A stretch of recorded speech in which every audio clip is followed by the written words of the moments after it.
karena disekap, eh, dikasih makan dengan kotoran anjing, dikasih minum dengan pipisnya anjing. 80 tahun Indonesia merdeka, tapi jutaan pekerja rumah tangga tak pernah benar-benar merdeka. 3 kali ganti presiden, 5 periode DPR silih berganti, tapi sudah 21 tahun lebih, RUU PPRT tak pernah kunjung disahkan. Upah yang tak layak, jam kerja yang tak masuk akal, beban kerja yang tak manusiawi, eksploitasi hingga kekerasan, itulah kenyataan pahit yang harus dialami oleh para PRT setiap hari. Janji manis Presiden Prabowo pada Hari Buruh 1 Mei 2025 untuk mengesahkan RUU PPRT dalam 3 bulan menjadi angin segar. Tapi sampai sekarang, sampai detik ini, janji Presiden Prabowo Subianto itu hanyalah omon-omon belaka. International Labour Organization memperkirakan ada lebih 4 juta pekerja rumah tangga di Indonesia. Saya mewawancarai salah seorang PRT, yaitu M, seorang PRT yang sudah puluhan tahun menjadi pekerja rumah tangga. Ia menyebut jam kerjanya biasanya lebih dari 12 jam. Bahkan banyak juga rekan kerjanya yang harus bekerja 24 jam penuh tanpa libur. Tapi banyak teman-teman di luar sana tuh yang dia kerja 24 jam kerja, libur. Kadang malah nggak ada yang dikasih libur, cuman kalau lebaran kayak gitu. Ketika pekerjaan lain punya jam kerja yang pasti dan hak untuk libur, PRT justru harus standby dari pagi ke pagi. Mereka harus bangun lebih awal dan tidur paling akhir.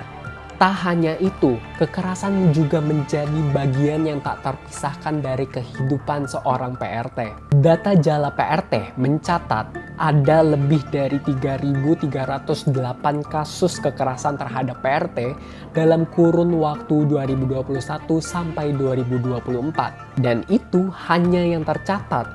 Jumlahnya pasti jauh lebih banyak karena para korban lebih memilih untuk diam. M bercerita ia pernah dimarahi hanya karena masalah sepele, hanya karena ia lupa mengangkat taplak meja makan. Piring dilempar, pintu dibanding keras, sampai teriakan majikan yang terdengar sampai ke tetangga. Jadi itu kayak ada rasa trauma yang kayak ya selalu teringat seumur hidup sih kayak gitu. Kekerasan psikis yang dialami oleh M harus ia bawa dan ia tanggung seumur hidup. Lebih jauh, M juga mengungkap bahwa banyak sekali kasus-kasus kekerasan seksual yang dialami oleh teman-teman PRT. Kan kalau kita di rumah dengan majikan perempuan pergi kerja, pas majikan laki-laki di rumah, kadang dia pegang-pegang, itu kan udah termasuk kayak pelecehan kan. Dia tidak menghargai. Cerita M menggambarkan betapa rentannya seorang PRT. Relasi kuasa yang timpang seringkali membuat mereka tidak berdaya. Mereka diancam, mereka dibungkam, terpaksa diam hanya karena takut kehilangan pekerjaan dan demi untuk menyelamatkan diri. Yang lebih memilukan, M juga bercerita tentang seorang PRT anak di bawah umur yang harus mengalami tragedi yang sangat tidak manusiawi. PRT anak itu disekap, dipaksa makan kotoran anjing, dipaksa minum urin anjing, dan wajahnya dilumuri sambal. Dia masih di bawah umur dan itu kekerasan yang sungguh-sungguh tidak manusiawi karena disekap, dikasih makan dengan kotoran anjing, dikasih minum dengan pipisnya anjing, terus itu wajahnya dilumurin pakai sambal kayak gitu. Kan dia disekap di rumah dan gak dikasih makan. Pelaku memang ditangkap, tapi hukumannya tak sebanding dengan luka dan trauma yang harus ditanggung anak itu seumur hidupnya. Kalau kita mendapatkan kekerasan, kita juga mau ngelapor. Kalau ngelapornya juga kemana? Karena kan satu, kita belum ada payung hukum yang melindungi kita dari kekerasan yang seperti itu kayak gitu kan. Lalu, bagaimana kabar RUU PPRT hari ini? Saya mewawancarai T, seorang aktivis pendamping PRT. Nah, itu masih belum tahu Pak gitu. Tapi Karena kalau kami dengarnya ya, pokoknya terakhir itu September, karena ini sebenarnya agak ngaret, sebenarnya harusnya Agustus kan. Tapi karena banyak revisi yang diminta dari DPR, mereka bilang intinya September keputusan terakhir apakah ini akan masih dibalik apakah atau akan maju ke paripurna itu, atau at least di prolegnas, karena kan mereka juga di prolegnas ya doang ya. Teh bilang perjuangan RUU PPRT ini harus kembali dimulai dari nol lagi karena tidak di carry over oleh DPR periode sebelumnya. Presiden Prabowo pernah memberikan janji pada Hari Buruh 1 Mei 2025 bahwa ia akan mengesahkan RUU PPRT ini dalam waktu 3 bulan. Janji itu sempat menjadi secercah cahaya dan harapan bagi jutaan PRT yang sudah lama mengalami ketidakadilan, kekerasan, dan kebengisan. Tapi hingga hari ini, sudah lebih dari 4 bulan RUU PPRT tak kunjung disahkan.